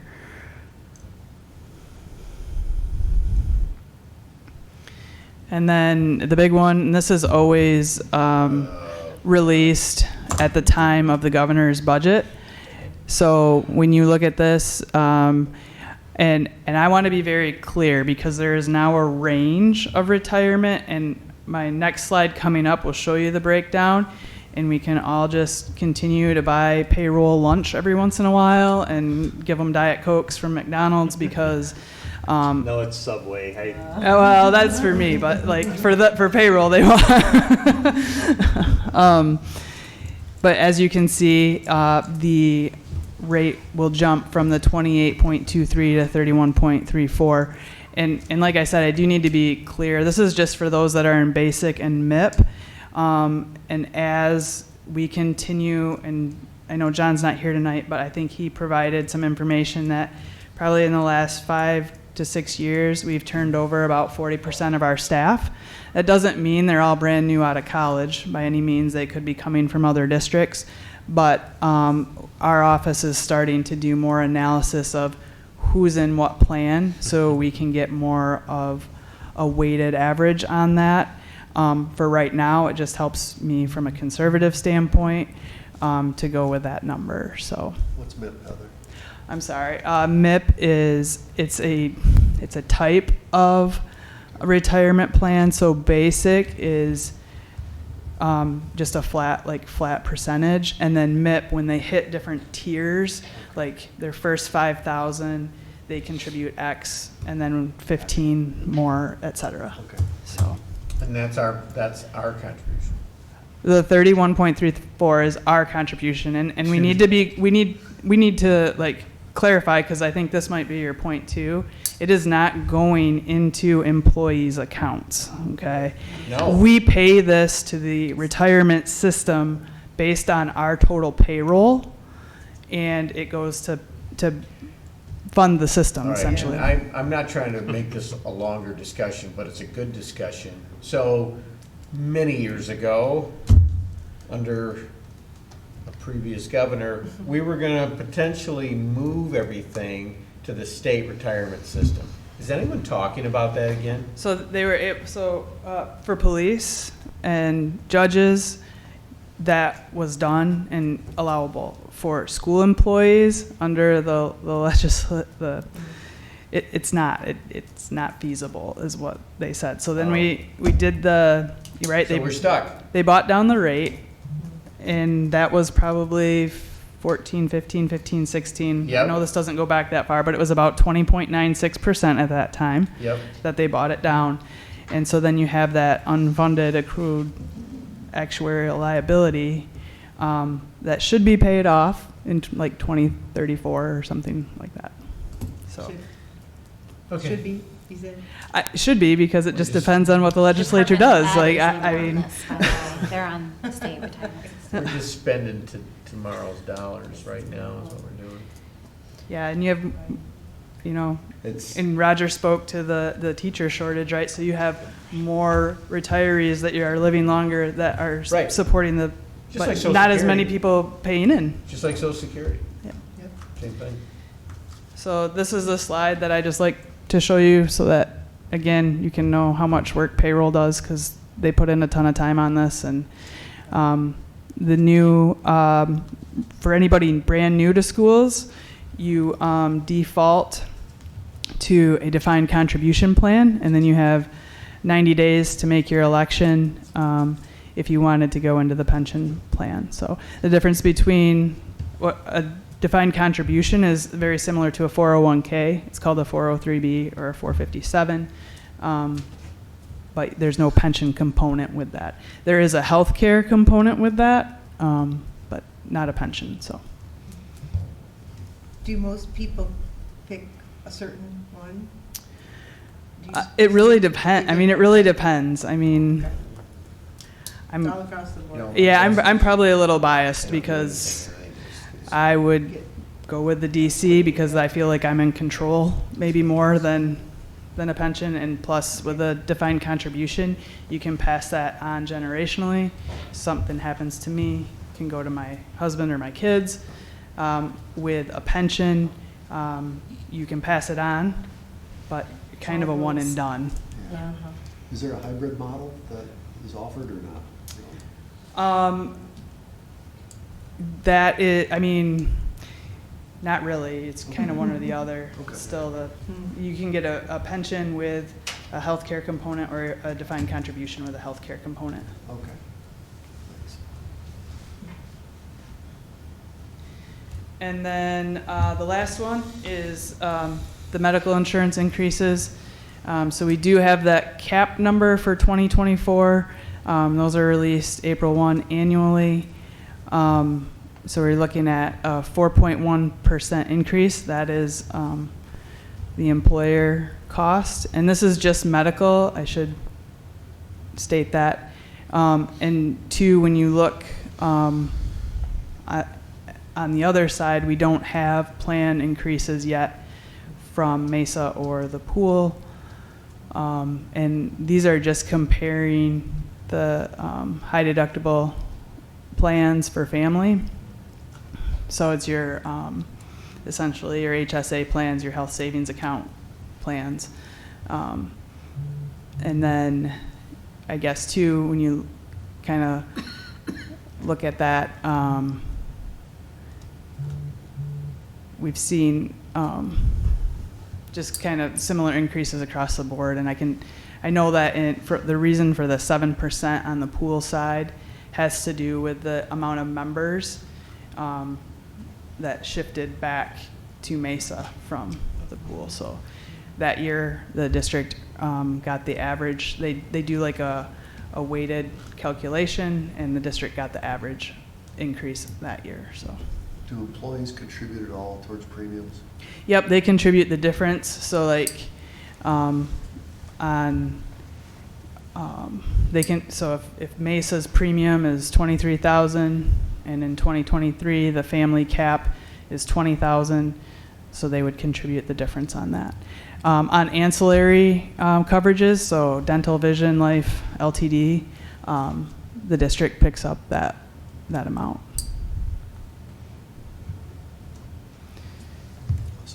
And so then I just briefly here, we've got the 3 proposals. I kind of wanted to go section by section for you and kind of show you the impact or the estimated impact for Grandville. So there is discussion about changing the membership. Our count has been, for as long as I can remember, 90% of the prior fall and 10% of the spring. So the governor proposed no change. The House wants to do a 50-50. It won't go. Prior year, current year. And it's not actually on the count, it's on the blended. So they're attempting to We've tried help it before. Yeah, they're trying to help declining enrollment districts with that. Yeah. And then the Senate, they just added a pre-K piece. They're not changing, they're with the governor, but just additional pre-K piece of 1.2 FTE for students in pre-K. So you can kind of see from the model, I think the other page I showed my prediction right now for membership is 5493, and that's how it shakes out for each one of those. Foundation allowance, governor is 9608, and that's again what I will show in unless they have a deal before May 25, maybe June 2. That's what I'll go with. So $100 is essentially $500,000 in Grandville. The at-risk is really interesting to me in the House. I don't think that's going to go either, but that would be an additional $4.3 million. Heather, do they have a lot of extra COVID funds that they're going to throw at that? I mean, where is that money going to come from? So some of it is COVID funding and trying to utilize that, and the other piece of that is just the growth from like the January revenue consensus in terms of sales tax and income tax and that. Doesn't make sense. 31N is mental health support services, and this is actually grants to the ISDs, but they flow through to us based on an application. And so the amount that they're looking to increase to the ISDs would be an increase to us of about $32,000 in the governor's budget and the House's budget, and then $25,000 in the Senate's budget. So right now, this school year, we got about $87,000, so it would be an additional $32,000 in the next year. The mental health grants, the governor is doubling it, but it's half in 23-24 and half in 24-25. So essentially, it's a continuation of what we got this year, which is about $650,000. The Senate If you dumped it all on schools, they'd spend it somewhere else. Say it again. Sorry. Schools would not, they would abuse the money. If you gave them all of it now, let them grow into it. Well, that and the providers aren't there. I mean, it's no different than trying to hire teachers. Well, exactly. Yeah. I mean, so- that's what I mean. They're not Yeah. going to be able to fund it appropriately, and are they Yeah. going to slide it somewhere else that they can? That makes sense. That's smart. So the Senate gave a little bit more for 23-24, and it's all in 23-24, but they repealed Section 97, which is our safety grant. And if you recall, a month or so ago, I brought to you some purchases for Right. safety grant money. Yep. So that was also the same per pupil amount as the mental health. So it's again about another $650,000. So Is that because the Senate's just saying, we want to take one more bucket away? Well, one of the things that that we talk about in Kent County anyway, and we've kind of tried to been advocating for, is for them to stop with all these little grants. Yeah. And either put it in the foundation or combine them, because like you said, we can't spend all the mental health money if we can't find the people.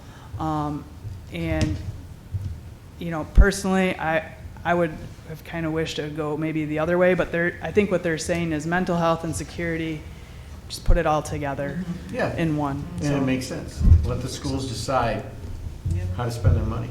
Yep. GSRP is a pretty big initiative from the governor. How that will impact us is to be determined. I mean, currently we run, essentially rent the facility to the ISD. So, and again, we had 96 slots and received about 23.5 this year for that program. Interesting, they are looking to expand the eligibility from 250% of federal poverty levels to 300. So I think that's good because it'll open it up to more. But then it's a double-edged sword because GSRP also requires certified teaching. And so, I mean, hopefully Grandville will still remain a destination district. But the governor was hopeful to have this fully rolled out by the end of her term.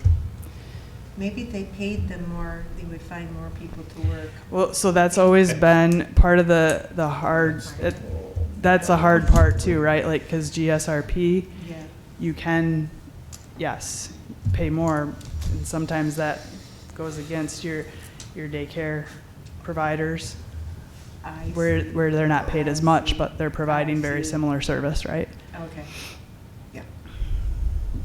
I would just do 50,000 per square. 50,000. Step one of BA, yep.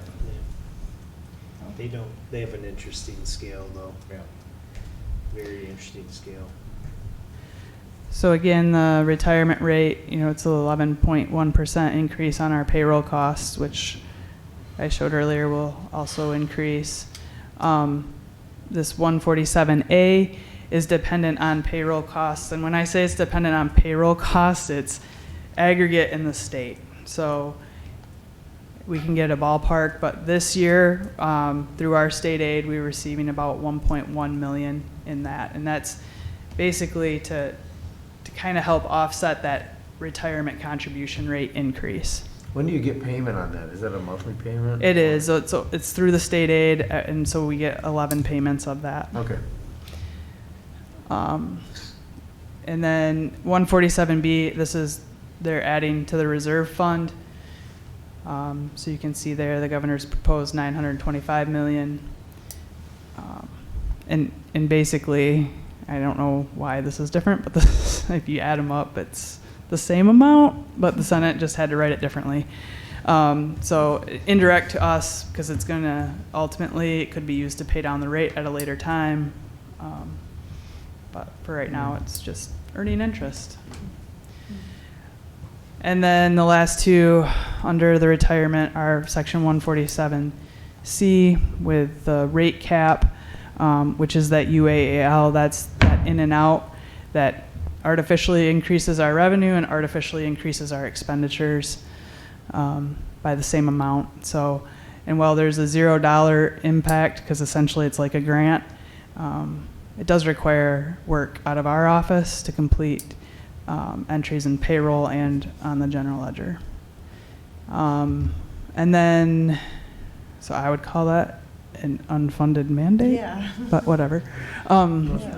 Section 147E is for added costs for the 2017 PA 92, which was when they changed the options for people incoming into schools, where we have that pension component with a healthcare component versus the DC option and the healthcare component. So again, it's dependent on payroll costs and how Grandville ranks throughout the state, but this school year we're looking to get about $226,000 through state aid for that. all of that to say, I do not have a crystal ball, but we will make some estimates and we'll bring you our best guess for our budget hearing and in June. I like this. Thanks. Thank you. I love the precursor to the budget hearing. Plus, Joe probably won't be here, so it's good that he's here. Yeah, that's great. Is that our next meeting? No, it's not until June 20. Oh, okay, okay. We used to do it the first one. Yeah. I'm going to take as much time as I can to get it as accurate as I can. You never know. Maybe we'll have a budget. Okay. All right. Well, then Joe We will- did do it one year because I needed to leave for a vacation. Yeah, that's good. Thank you. Thank you. Yeah, Good thank stuff. you. Yeah, really appreciate it. All right, we are at public comment. Those wishing to speak who filled out the forms will have 5 minutes to speak to the board. And remember, you're speaking to the board during this time period. Mr. Hybauer will take note of the time and give a warning at 4 minutes so that you're aware that you need to conclude your comments. All of the rules about public comment are published on the back of our form. And just remember when you are speaking that anything that you have to say that might violate the rights of others under the law of defamation or invasion of privacy is yours to consider with yourself and your legal advisor. That all being said, we have 2 individuals tonight who have filed for public comment. Michelle Thomas is the first. And I don't see, oh, there you are. You're behind the podium. Mr. Alan Traxler. Yes, hello. I am very pleased that the school can be properly funded through the very recent vote. I think the school district did a good job of informing the public. I saw text messages go out. Good job getting the word out. Community announcement. I had actually torn off the back cover of, I think it was the community ed publication, just as a refresher for myself. And I was actually able to share that with a new neighbor who moved in, somebody who had moved in. They were renting a house near me. And I said, I know you're busy. I know you moved in. My name's Alan. I live just a couple houses away. But you're just in time. Here we are 3 days before a vote. And you can't actually register. And so I gave them the pertinent information, was able to pass off what the school had provided to me, and they had, I think it was 4 kids. I think they have 4 kids, if I remember our conversation correctly. So welcome them in, and said if you value public education like I do, I encourage you to just take a moment out of your busy time moving in and vote to make sure schools are funded. So I'm very pleased that the school is going to be properly funded. We don't have to go through rounds of cuts. All the things that we hear about in these meetings, these programs that we enjoy, the programs that we celebrate, are properly funded. I also think it's important to acknowledge certain biases that exist that we can develop within ourselves. Sometimes when we say something, a belief, we can form superstitions, biases, and I just wanted to point out to you, Joe, your vote no on the proposal, the wording of the proposal perhaps, was that you felt like it wouldn't pass. But just take a moment and know that sometimes these gut feelings are incorrect, and the public voted yes. So very happy, and that's all I wanted to say. Thank you very much. The next board meeting of Grandville Board of Education will be on Monday, June 5th, 2023 at 7 p.m. here at the Administration Building. This meeting is adjourned.